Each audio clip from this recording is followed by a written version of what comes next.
রাখবে না কেউ। আজে বাজে চুল মাথা মোড়ন করতে হবে এরকম নয়, চুলগুলা ঠিক থাকবে। অনেকে দেখা যায় ঝুটি রাখছে, বড় বড় চুল রাখছে, এইসব করবেন না। এবং গৃহস্থ ভক্ত যে কোনো পোশাক লাল, নীল, সবুজ এইসব পরবেন না। তারা সাদা পরবেন, উত্তরীয় রাখবেন, ধুতি রাখবেন। আজকাল দেখছি সব অনেক গৃহস্থ ভক্ত তারা বিভিন্ন রকম ড্রেস নিয়ে নিচ্ছে, সবুজ, লাল, নীল, কালো, না, শাড়ির মতো ড্রেস করে নিচ্ছে সব। আমি দেখছি কালকে মঙ্গলা আরতিতে যাচ্ছে একদম পুরা শাড়ি। এগুলা করবেন না, আমাদেরকে বদনাম করবেন না। সেজন্য ভক্তরা একটু সঠিক ড্রেস পরবেন, সদাচার পালন করবেন, ভক্তদের পরামর্শ নেবেন। একটা জানে না সে করছে, আমি তাকে অনুকরণ করব না, যে জানে তাকে অনুসরণ করব।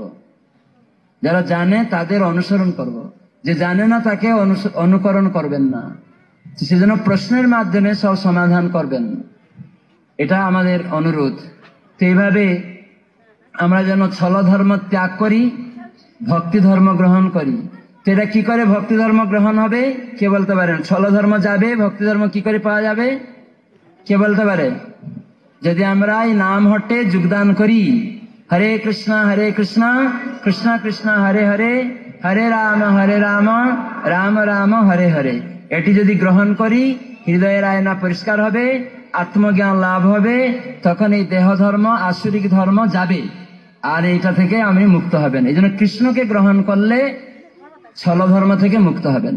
যেন স্মার্তরা কৃষ্ণকে গ্রহণ করে না, ভগবানকে গ্রহণ করে না, তারা দেবদেবীদের গ্রহণ করে।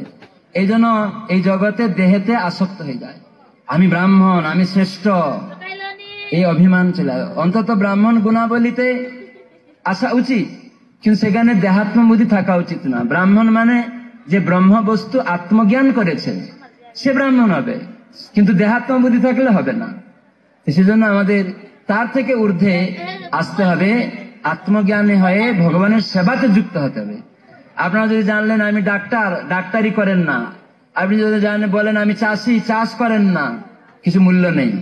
সেরকম আমরা জানলাম আমি অহং ব্রহ্মাস্মি, আমি ব্রহ্ম, কিন্তু আমার কর্তব্য পরম ব্রহ্মের সেবা করা।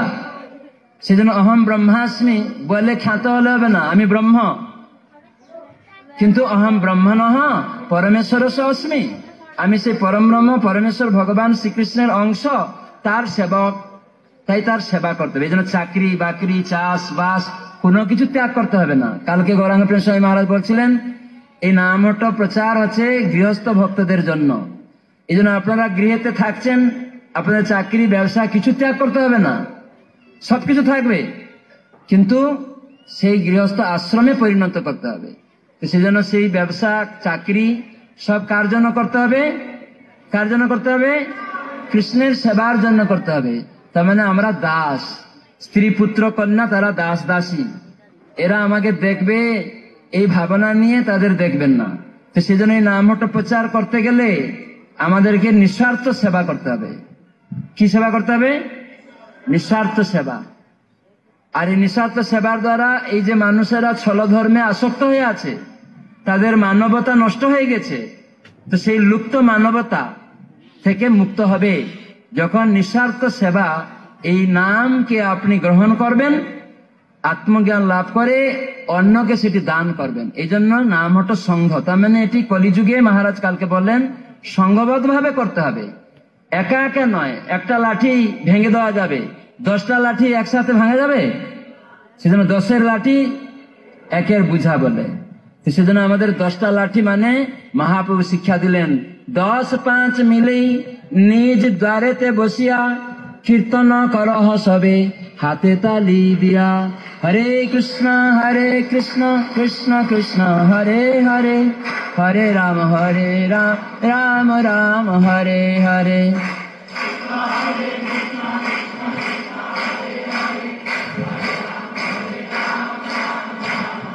আবার হরে কৃষ্ণ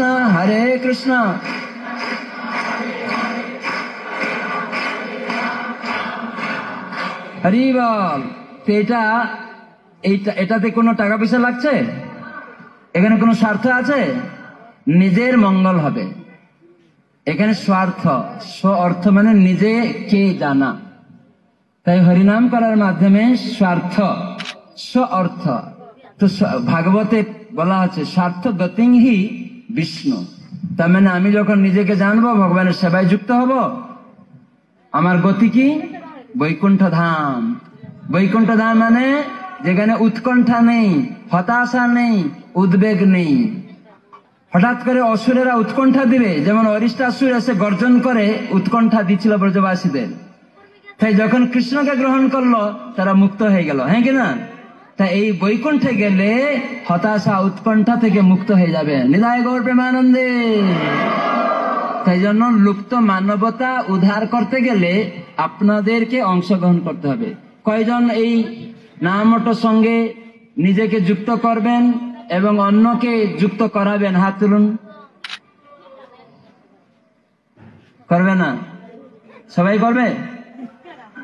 হ্যাঁ, মাতাজিরা করছে না? দেখে হাত তুলুন। হরি বল। অনেকে হাত তুলছে না।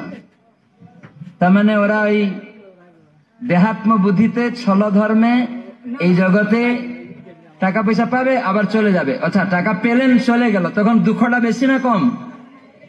রাজনীতিতে প্রধানমন্ত্রী হয়েছিলেন, প্রধানমন্ত্রীর পদ চলে গেল, দুঃখ না আনন্দ? তাহলে এই দেহ ধর্মতে এইরকমই সুখ দুঃখ। তাহলে যে মূর্খ সে এইগুলির প্রতি আসক্ত হবে, যে মূর্খ। সেই জন্য আমরা এইগুলি শিখাচ্ছি আচার্যদের পন্থাকে, যে লুপ্ত মানবতাকে মুক্ত করতে হবে। সেটা কি করে না?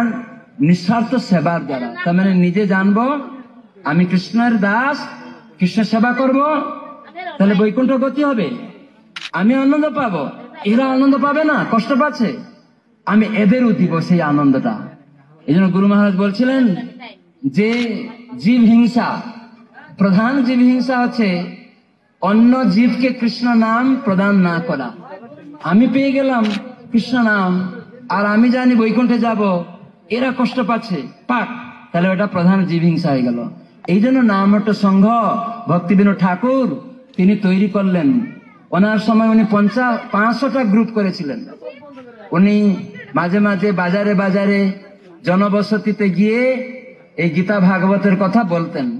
সেখানে কিছু শ্রদ্ধাবান ব্যক্তি তৈরি হতো। শ্রদ্ধাবান মানে তারা বুঝতে পারতো যে কৃষ্ণ ভক্তি একমাত্র কর্তব্য, আর সব কিছু কৃষ্ণ ভক্তির দ্বারা প্রাপ্ত হওয়া যাবে। তাই ভক্ত সঙ্গে এই জ্ঞান অর্জন হতো। এই জন্য আমরা মাঝে মাঝে বড় বড় উৎসব করি, হরে কৃষ্ণ উৎসব প্রোগ্রাম করি বিভিন্ন জায়গায়, যাতে লোকেরা শুনে এই ভাগবত ধর্ম আত্মজ্ঞান লাভ করে এবং তারা ভগবত ভক্তিতে যুক্ত হয়। আর সেটাকে যুক্ত করে কি করে নিজেকে রক্ষা করবে না, সাধু সঙ্গ করার সুযোগ করে দেওয়া হয়।